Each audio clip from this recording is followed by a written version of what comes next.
Bonjour les amis, aujourd'hui on se retrouve pour une nouvelle vidéo concernant la biochimie structurale, la partie des acides nucléiques. Donc dans cette vidéo on va attaquer des techniques d'analyse des acides nucléiques. Donc dans cette vidéo on va attaquer des outils enzymatiques pour analyser les acides nucléiques. Donc premièrement on va attaquer les enzymes du coupant. On l'appelle aussi les enzymes de restriction. Les enzymes de restriction sont une sorte de ciseaux moléculaires servant à couper l'ARN en des sites bien précis. Ils possèdent donc un site actif d'hydrolyse de l'ADN, ils vont couper l'ADN, mais aussi un site de reconnaissance de la séquence cible, aussi appelé des sites de restriction. Il existe plus d'une certaine enzyme de restriction, elles sont isolées de micro-organismes bactériens le plus souvent. En effet, les bactéries peuvent être parasitées par des virus à l'ADN. Pour se défendre, les bactéries synthétisent des enzymes de restriction qui coupent l'ADN viral étranger. Les sites de restriction sont des palindromes ou, rappelons-vous qu'on a bien détaillé cette notion de palindrome, on a dit que lorsque le mot ou bien la phrase se lit dans deux sens contraires. Donc des palindromes où la même séquence nucléotidique se lit sur le brin complémentaire dans le sens complémentaire 5' vers 3'. Rappelons-vous qu'on a dit comme des séquences palindromiques comme radar, rappelons-vous le radar. Et donc on distingue entre deux groupes des enzymes de restriction, on distingue entre les endonucléases et les exonucléases. Les endonucléases sont des enzymes de restriction qui coupent à l'intérieur de l'ADN et les exonucléases sont coupants dans les extrémités de l'ADN. Donc on a deux différentes extrémités, les extrémités 3' et les extrémités 5'. Donc il y aura deux types des exonucléases, les exonucléases 3' et les exonucléases en 5'. Les exonucléases en 3' vont couper dans les extrémités 3' et les exonucléases en 5' vont couper dans les extrémités 5'. Donc il existe d'autres différentes enzymes qu'on voit ici. Il y a des enzymes qui lignaturent l'ADN, on l'appelle des linases, des ligases.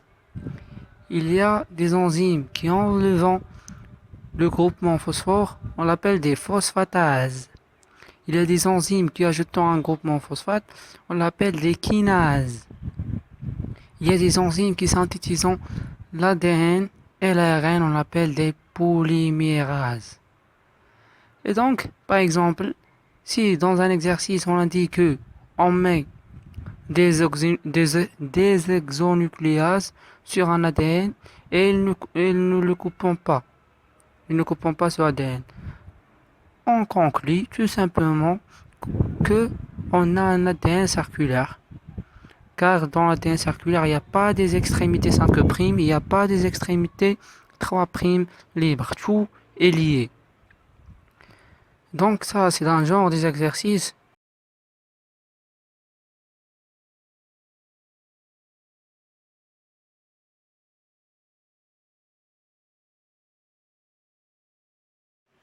Et donc, on passe aux endonucléases. Donc, il y a trois types d'endonucléases de restriction. Il y a des enzymes de restriction du type 1. Ils coupent de manière non spécifique.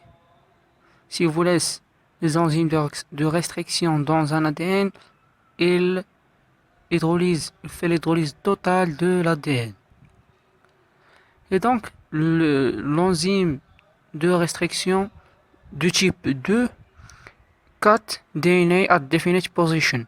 Ça veut dire qu'il coupe l'ADN dans des positions bien définies.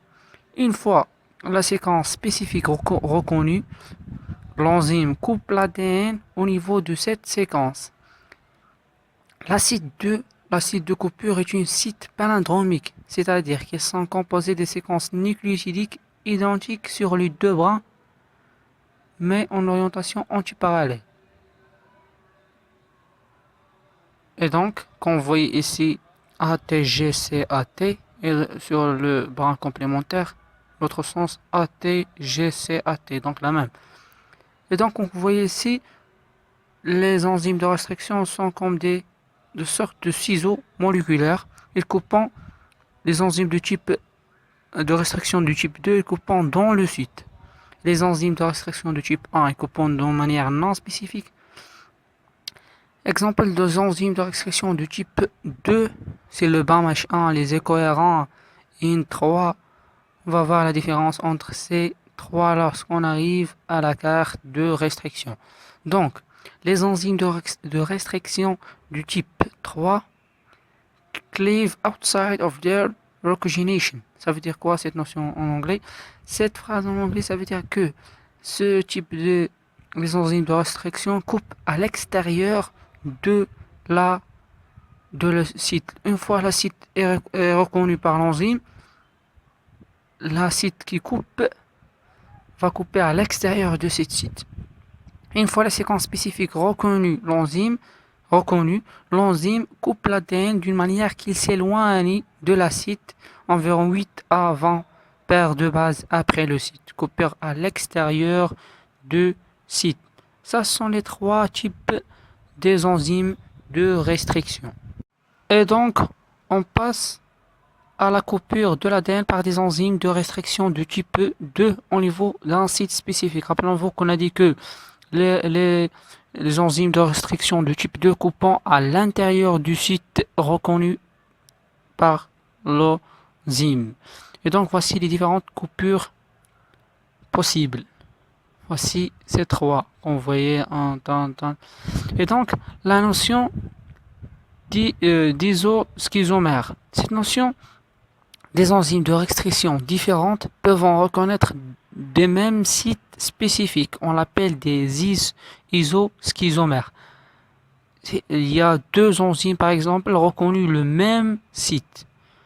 On l'appelle des isoschizomères. Les isoschizomères fournissant souvent après clivage enzymatique des fragments dont les extrémités sont différentes. Comme vous voyez ici, l'un coupe de l'extrémité 5' vers 5, l'autre coupe vers l'extrémité 3', comme vous voyez ici dans l'image ACC et KPN.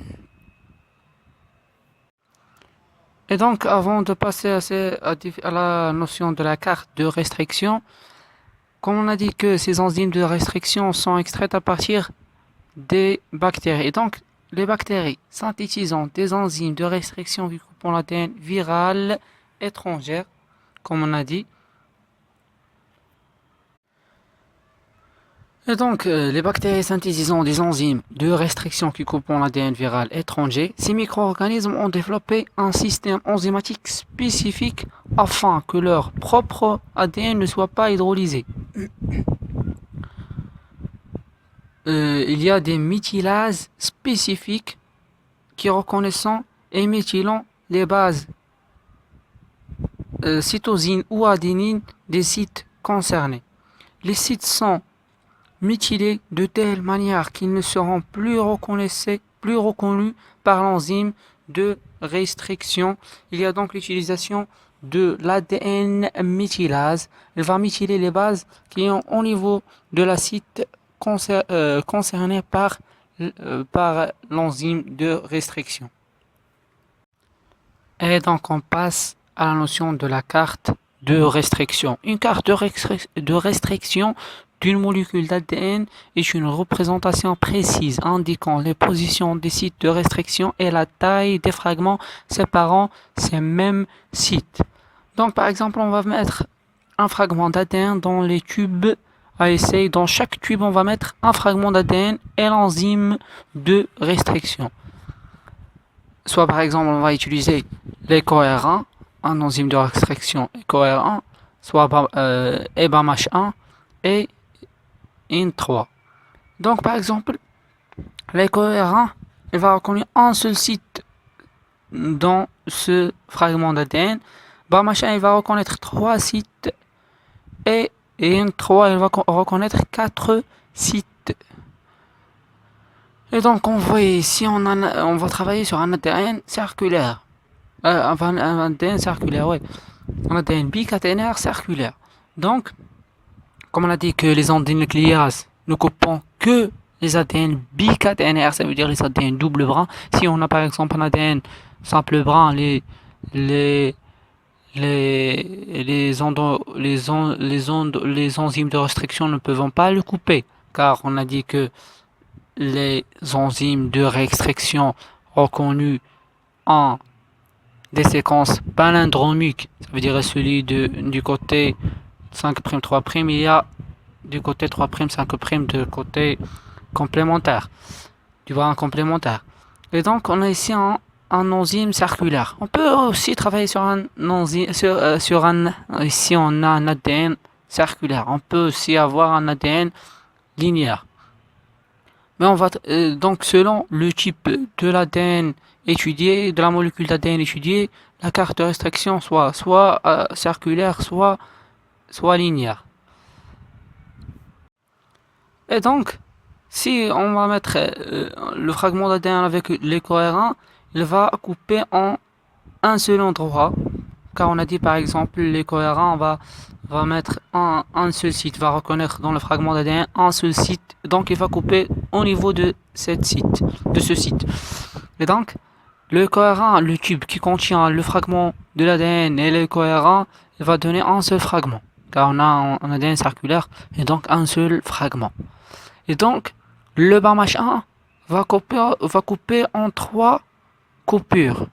Donc 3 coupures, il va donc donner il va donner 3 coupures. La première, deuxième, il va nous donner 3 fragments. Et là, le tube qui contient l'enzyme IN3 et le fragment de l'ADN, on a dit qu'il y a 4 sites, donc 4 coupures, donc 4 fragments.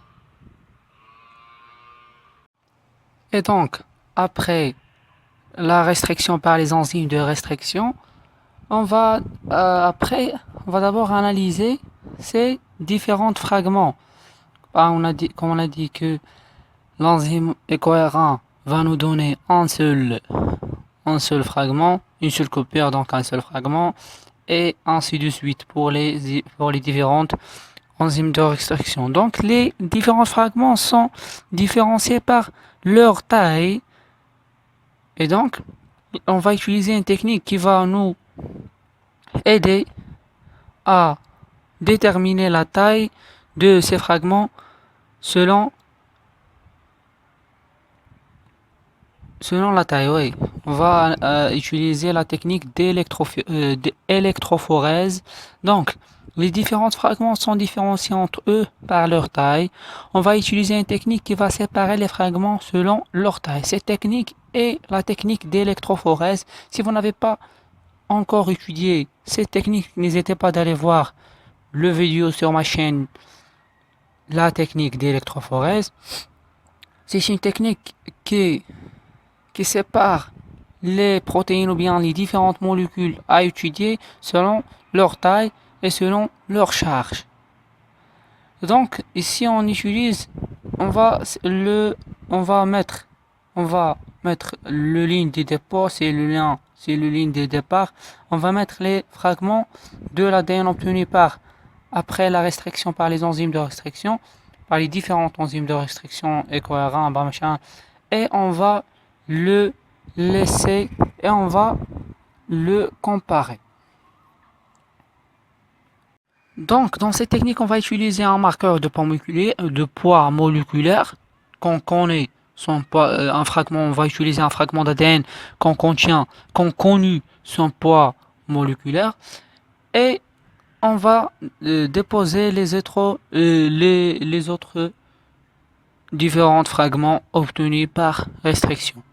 Et donc, la technique d'électrophorèse, on va dire qu'il va différencier les différents fragments selon leur taille.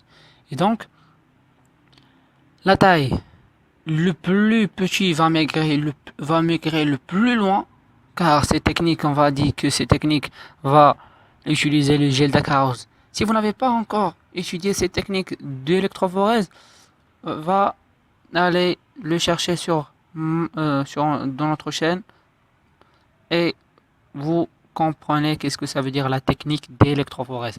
Donc, comme j'ai dit, le fragment le plus petit va migrer le plus loin possible et donc le fragment le plus grand va rester au bord de la ligne de dépôt. Et donc après migration, pour reconnaître la taille réelle de cette de ce fragment, on va comparer avec comme on a dit que le marqueur du point moléculaire, et on va utiliser généralement on va utiliser un papier semi-logarithmique, un papier semi-logarithmique, et donc finalement on finit par reconnaître la taille de l'ADN qu'on a étudié après dessiner la carte de restriction. Finalement, si vous n'avez pas compris quelque chose, n'hésitez pas à le dire dans les commentaires. Si vous n'avez pas compris quelque chose dans votre cours, n'hésitez pas à le poser dans les commentaires. Si vous avez des questions, n'hésitez pas de le poser. Et merci, n'hésitez pas de cliquer sur subscribe, like, et thanks for watching. Et à bientôt.